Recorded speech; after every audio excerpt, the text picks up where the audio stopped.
When a mother went missing, her 3-year-old son announced that Daddy had hurt Mommy. Yet this witness was a toddler, and there was no evidence. For the next 22 years, her son would continue to mention moments from that night and the horror he had seen. Then, 2 decades after her disappearance, her son would find his mother.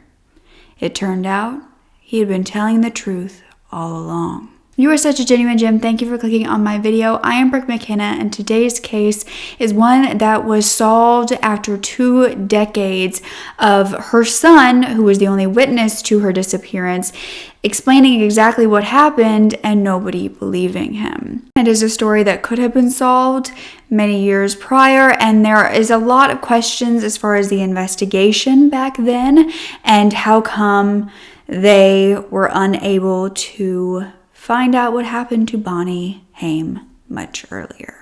But first, let's take a moment for our sponsor, Songfinch. If you too have trouble figuring out what to get your father for Father's Day, I have found the most touching gift ever. I've spoken about them before, but I absolutely love their service. So this Father's Day, I wanted to gift my father a song to show him how much I care about him and that I'm still his little girl. And with Songfinch, I can do it without having any musical talent myself through a personalized song. This process is super easy. You simply write about the person that you want the song to go to, and then you choose a Songfinch musician who will write, record, and produce your personalized song completely original in 4 to 7 days. You had it hard for a while, you grew up on your own, but you gave me the gift of a chance.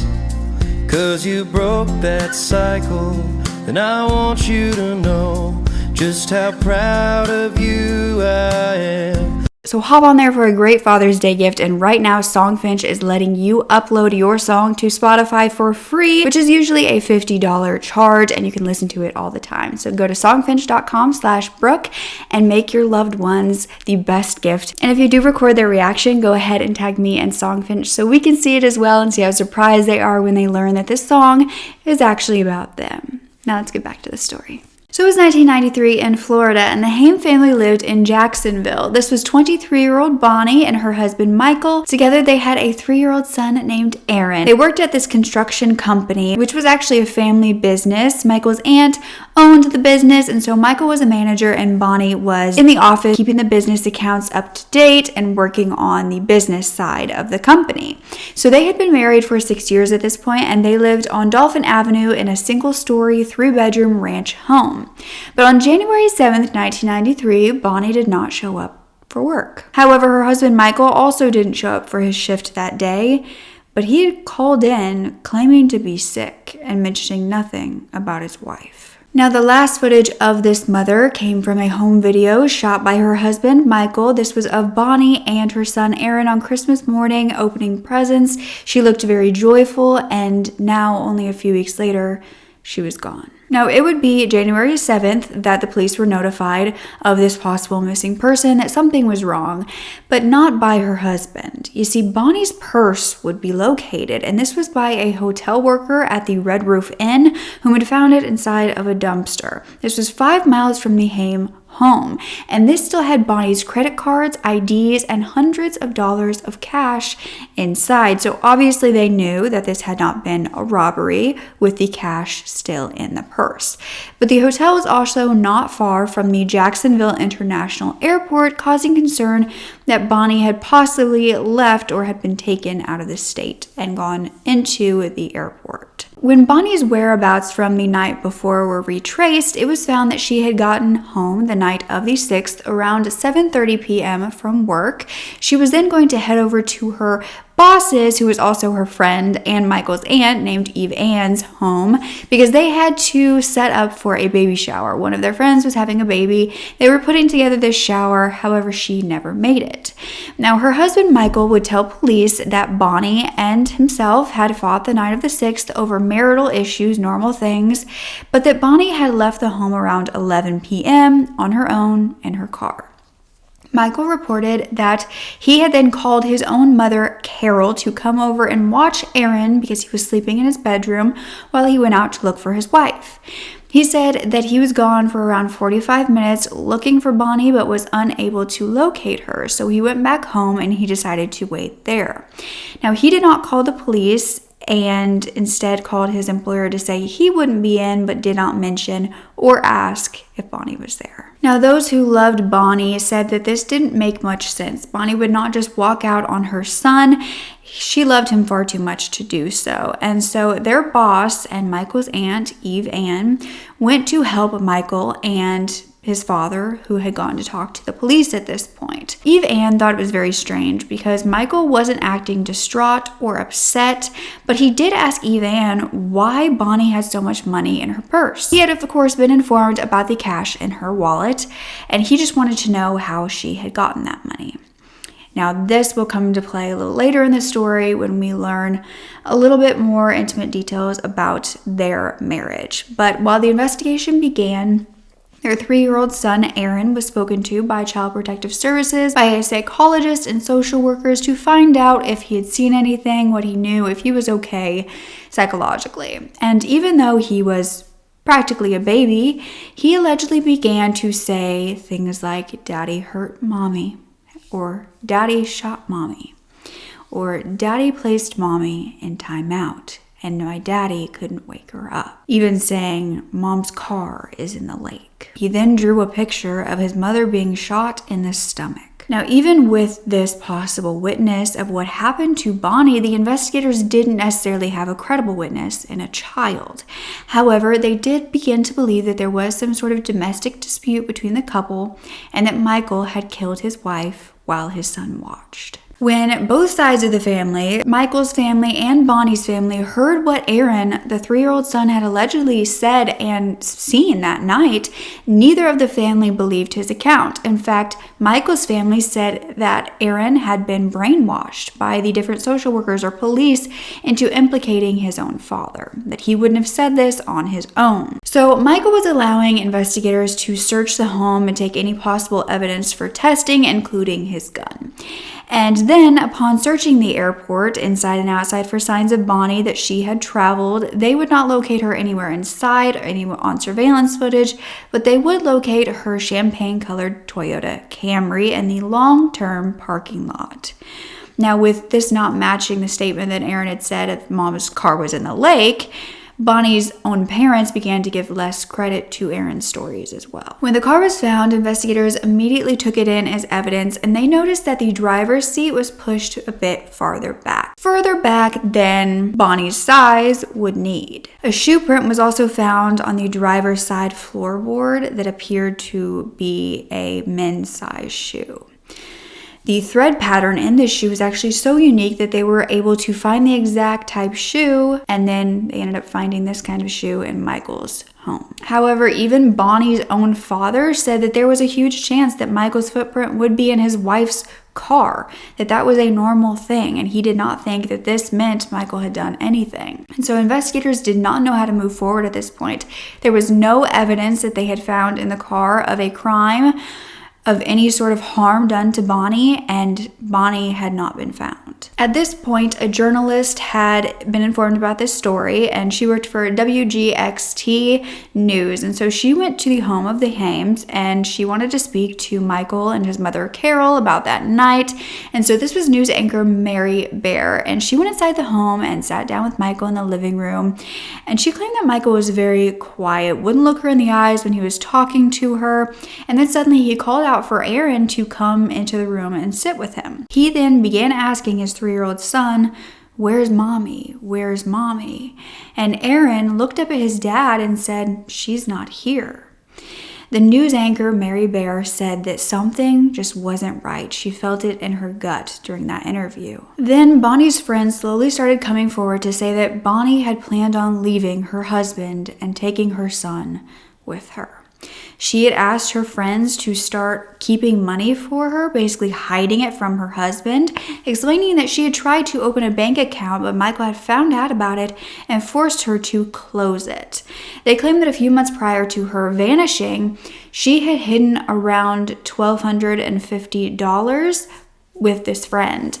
And this friend knew that she had planned to move out of their shared home into an apartment of her own, and she had an exact date. January 23rd, 1993. So that same month, she vanished. This was because Michael had a business trip planned for that weekend and he would be out of town.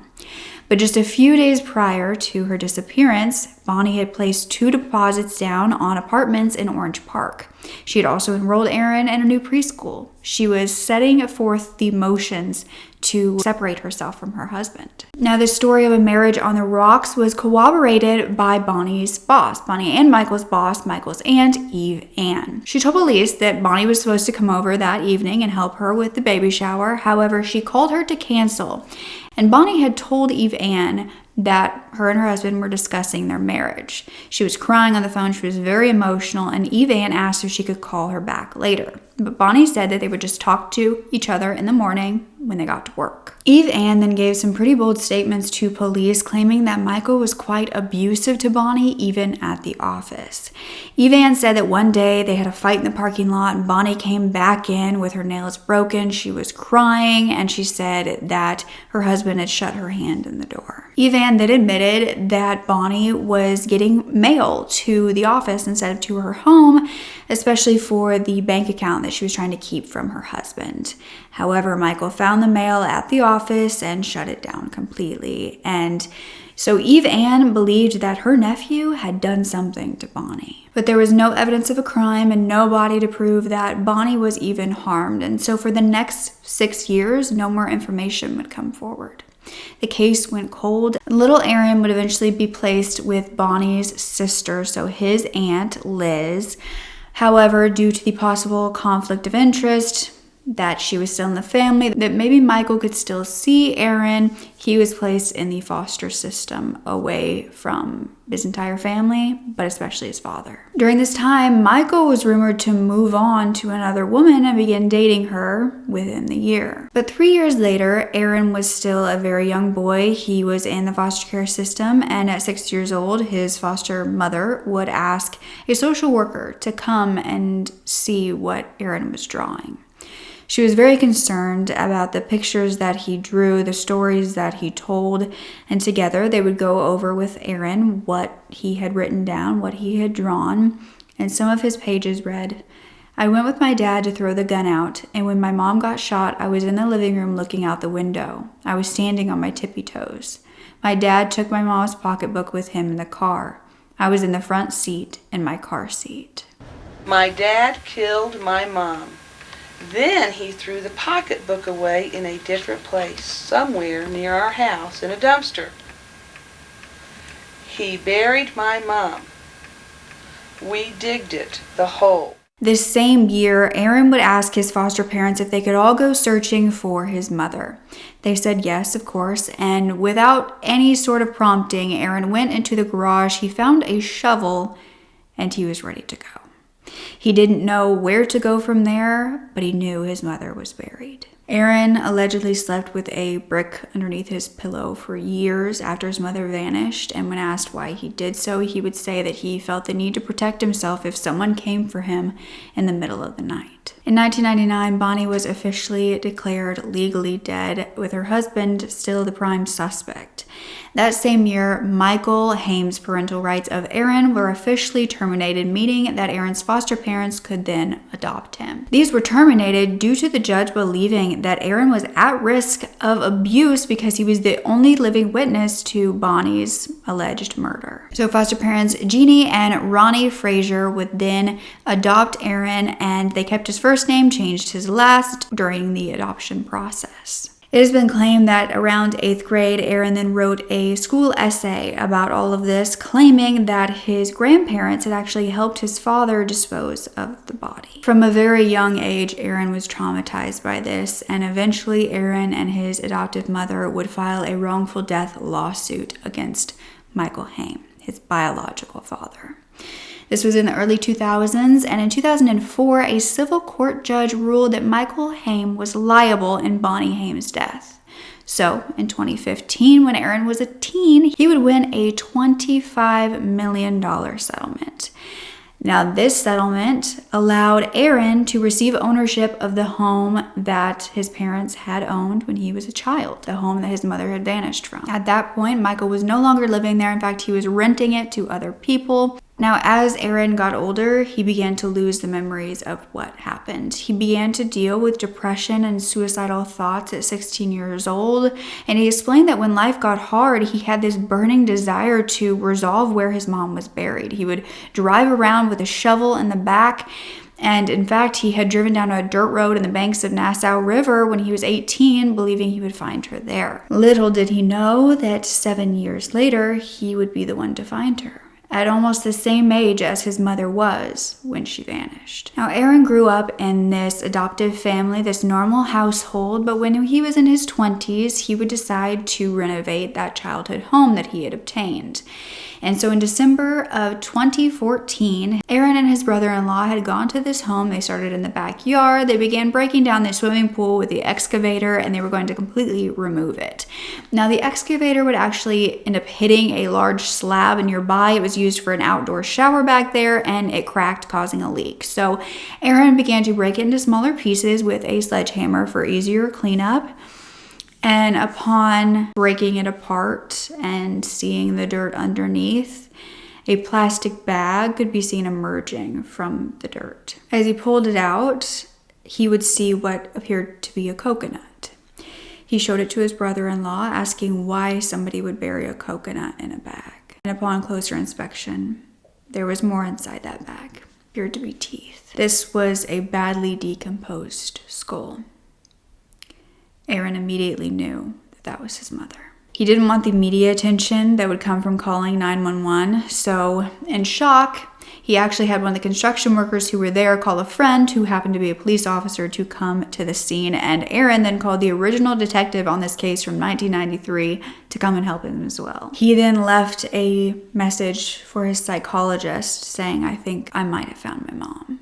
When investigators got to the scene and obtained this bag of items, they would confirm that it was a human skull. DNA tests were taken to see if this was the missing mother. Although everyone believed it was, these tests were going to take some time to get back. But the ME was given the skull and determined the death a homicide. But this was by unspecified means. However, that wasn't all that was in the hole, because a spent shell casing had been located in the same area, which was a .22 caliber, leading many people to believe that this person had been shot to death. Aaron Frazier was finally validated in his statements of what he had seen happen to his mother. He was only 3 years old when he stated that his mother had been shot, and now she had just been found with a shell casing. He had just found her. Like I said, he even drew a picture of her being shot in the stomach. At 6, Aaron had made those statements that he buried his mom and that he wanted to use a shovel to go and find her. He would have to do so to find this skull. Though the one statement from Aaron back in 1993 that those who believed Michael was innocent kept talking about was the fact that Aaron had said something along the lines of his mom's car was in the bottom of the lake, or at the bottom of the lake, and of course it was found in the airport parking lot. But investigators continued to dig in this area, and a finger was located with a wedding ring on it. And 18 months after the DNA tests were sent in, it was officially confirmed that these remains belonged to Bonnie Haim. The missing mother had been found after 2 decades. With the human remains located in the backyard of their main suspect's house, an arrest affidavit was filed. Many believed that the ring on Bonnie's finger was given to her by her killer. This affidavit stated that Michael Haim was the last known individual to have contact with the victim, that he had admitted that him and the victim had been fighting over marital issues, and that she was planning to leave and take their child. But on August 24th of 2015, Michael was arrested for his wife's murder, 22 years after it occurred. Michael Haim, back in 1993, had been found to give police a .22 caliber Marlin Model 60 rifle.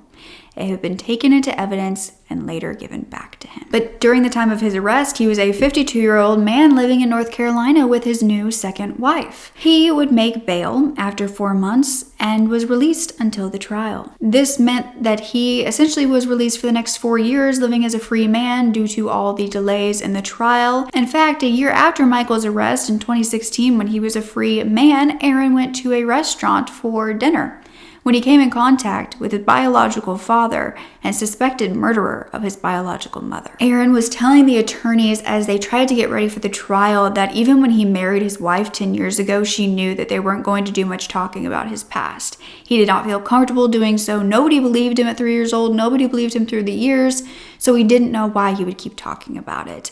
So he knew the trial was going to be very hard for him. But that on December 14th, 2014, when he found his mother's skull, that changed everything. He said what happened all those years ago, he could not bottle that up anymore. Like I said, there were several delays before the trial actually began on April 8th of 2019, 4 years since the arrest and 26 years since the murder. Michael, of course, pled not guilty. The defense claimed that there was a lack of evidence and that the police did not do enough to rule out a man whom Bonnie was having an affair with at the time. The defense also tried to block the statements that their son Aaron had made back in 1993 from entering the courtroom altogether because they claimed that they were contradictory. However, this was denied. The prosecution, on the other hand, did not refer to Michael Haim as his name, instead calling him Mr. Ill Will, Mr. Spite, and Mr. Evil Intent. They said that Mr. Spite owned the type of firearm used to kill Bonnie, and the sandy footprint on the floor mat of her car matched his size 10 Nike sneakers. But the jury would need to decide whether this crime was committed in the presence of a family member, whether it tampered with evidence, whether it was committed in a heinous, atrocious, and cruel manner, and whether it inflicted severe emotional trauma on the victim's family. Brenda Menders then testified, who was the caseworker who spoke to 3-year-old Aaron, and she testified that Aaron had told her he knew his mother was hurt, and when she asked him who had hurt her, he told her Daddy. He also said it happened at night. During cross-examination, the defense asked this caseworker if she had tested whether Aaron knew the difference between right and wrong, or if she had tried to determine if the boy had been coached into saying these things.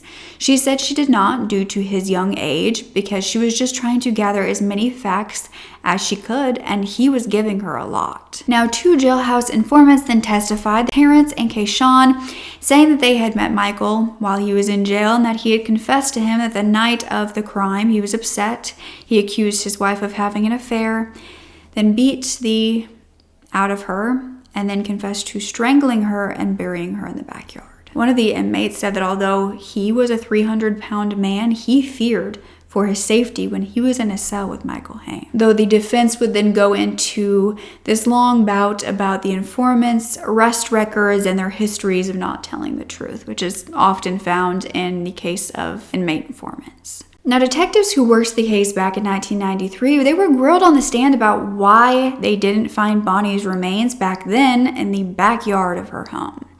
And back then, the year of her disappearance, they said that the area where she was eventually found had a pallet on the ground with bottles of bleach, allegedly for the pool, sitting on top of it. It looked like it hadn't been moved in quite some time. However, a retired homicide detective testified to taking soil samples from around that area, and then they never were tested and he didn't follow up. So then a crime scene investigator who worked the case in 2014 when Bonnie's remains were found testified that it was very difficult to find her torso because it was so decomposed. The ME, who is Wendy Straw, then testified that she could not determine a cause of death, but ruled the death to be a homicide. And the forensic anthropologist testified that they had concluded that Bonnie had been buried before her body began to decompose, so right away. She also found a circular defect in her bone hip that resembled a gunshot wound. A firearm expert then testified that he had determined that the casing had been fired due to the significant corrosion when it was found in the hole. The prosecution then brought forward evidence that Michael was avoiding discovery of Bonnie's body all along. They brought renters of the home to the stand, these people who had rented this exact home throughout the years from Michael. One said that in their lease agreement, it contained a clause to prevent digging or planting anything in the yard. They also asked them to keep the dogs out of the backyard and in the master room when they left. And then it was time for testimony from Aaron Frazier, and he would say he had been in therapy since childhood due to this, but that one of the most uneasy encounters that happened was with his paternal grandparents when they told him that they loved him, but that he had been brainwashed when he made those statements at 3 years old, even though Aaron was adamant that he had witnessed his mother's murder, and no one believed him. I accidentally busted up the bag, and I saw what I describe as something that looked like coconut. It was a fibrous material, just like a brown coconut. I picked up the coconut object, and it ended up being the top portion of her skull. I looked at it. I had it in my hand. I didn't really see anything. I handed it to Thad, and he looked back in the hole, and we could see teeth. And at that point in time, you could see the top portion of her eye sockets. Michael Haim then testified on the stand that the morning of Bonnie's disappearance, he had gone to work. He had gotten home around 6:30 p.m. He then went to check on their elderly neighbor across the street since her husband had just passed away. And he said that during that time, Bonnie was getting off work. She was going to pick up Aaron from daycare and stopping at Walmart before heading home herself.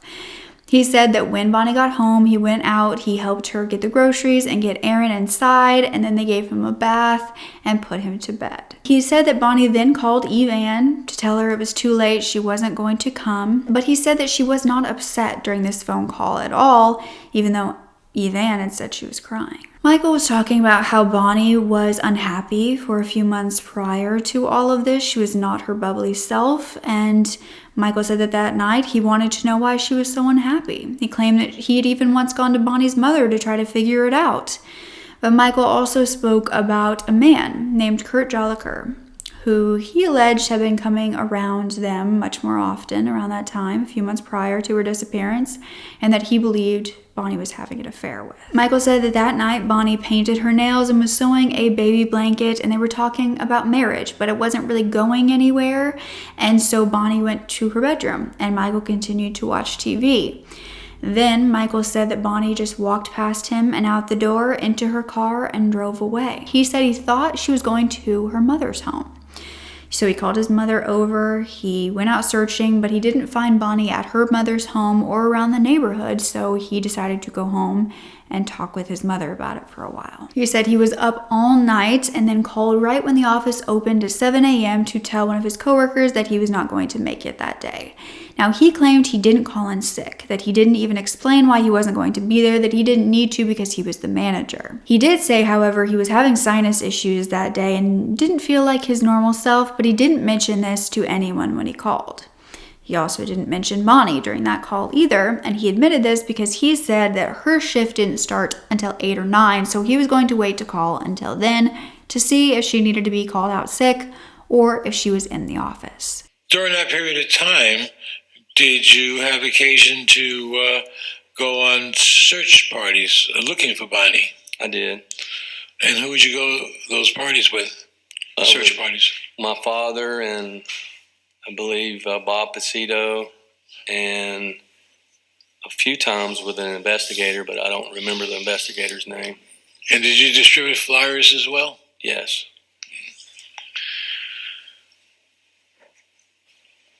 Did you ever stop looking for Bonnie? No, I didn't really know what to do, but we never really continued. We continued to search. I was, the whole time I lived in Jacksonville before I moved away, we looked wherever we thought we looked, and I was very close to, Bonnie's mom and dad. After the first couple of days, I never spoke to them again. Tell us why. Why? Yeah. I'll tell you why. Because sure. They accused me from about the first day at the Red Roof Inn that I killed my wife. Okay. My co-owners that we own a business together and family member of my father's. And how'd that make you feel? I was hurt, but I thought it was very strange. A bunch of people pointing their finger at you, literally calling you a murderer. Yes, sir. Right? Basically, everybody wants to know Did you, in fact, harm your wife? Absolutely not. I love my wife, and I would have never hurt my wife. Thank you. Michael admitted on the stand to telling police and family that Aaron didn't see anything. He was sleeping and he did not want Aaron to be questioned anymore.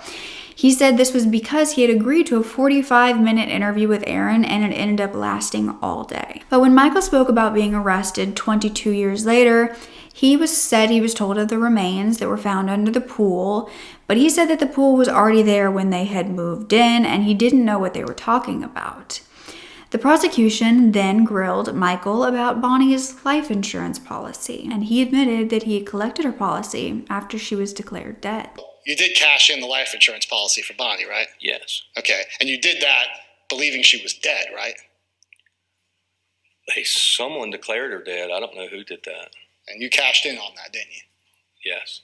Michael's new wife, his second wife, then testified that she had never experienced any sort of violent behavior. Michael's mother, Carol, testified that her son was raised in a loving Christian home and that children loved to be around him.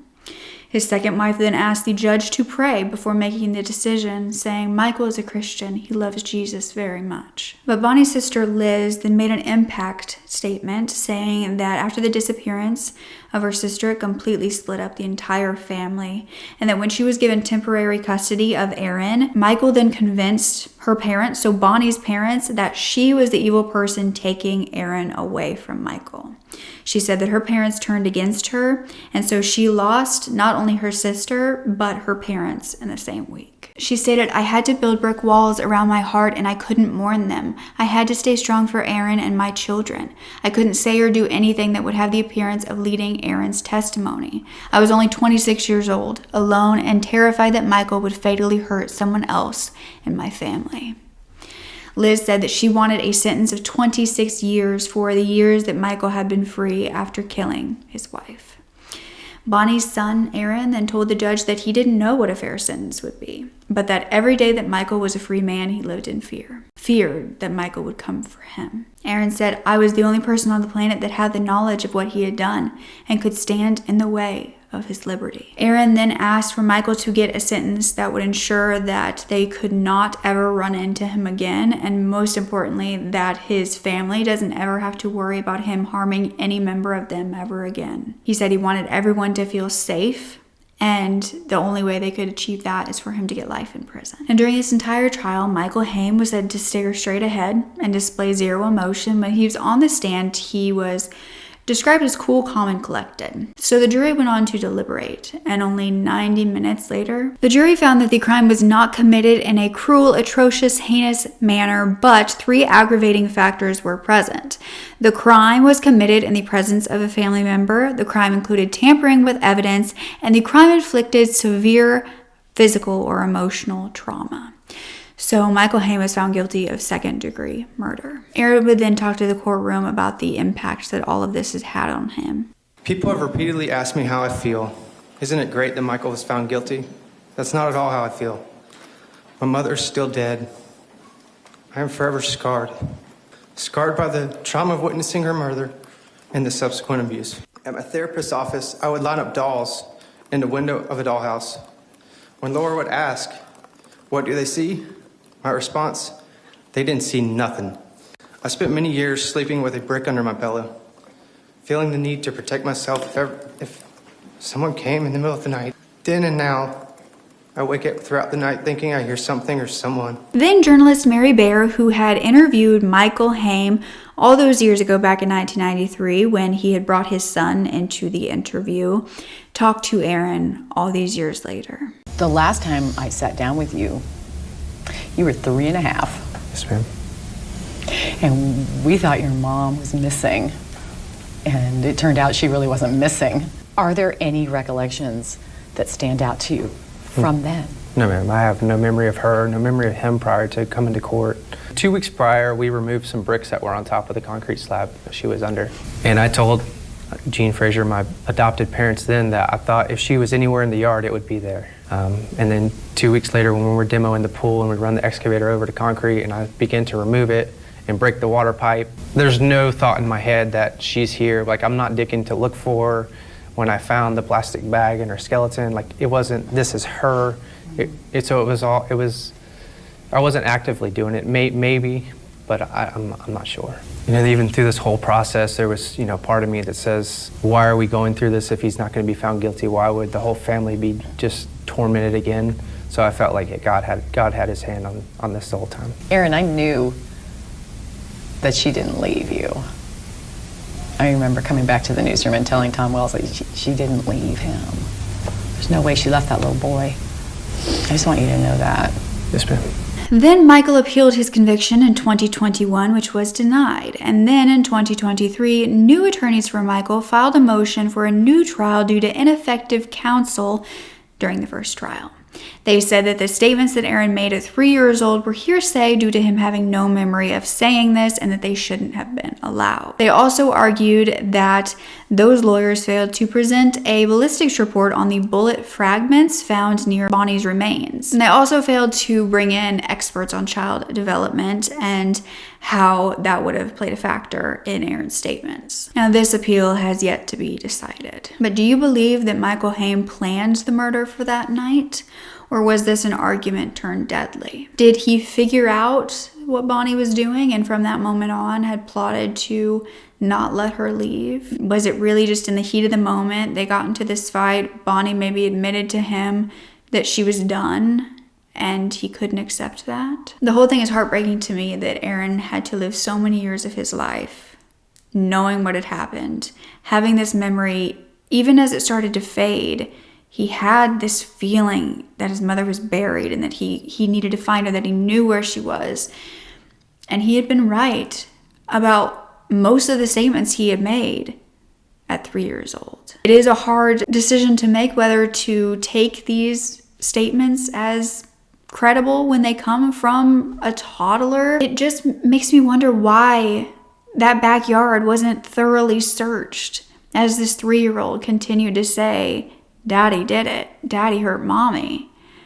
And Bonnie was not showing up. I think much more could have been done back then to spare Aaron from living his life, knowing that even his family members didn't believe what he had seen, and nobody was helping him look for his mother or his mother's body because he knew she was dead and he knew his own father had murdered her.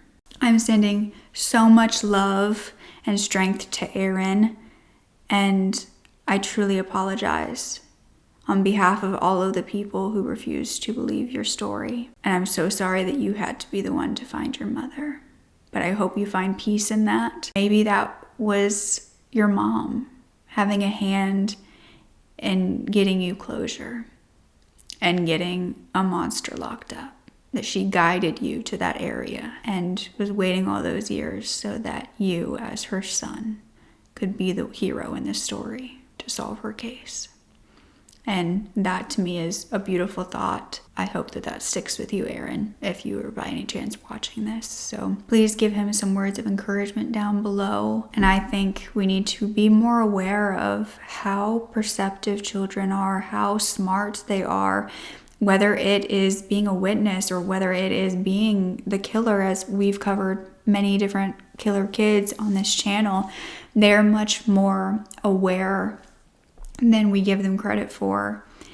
And I don't think we should just dismiss them altogether because of an age. But don't forget to speak up. Your voice is powerful enough, and I love you to absolute pieces. Okay.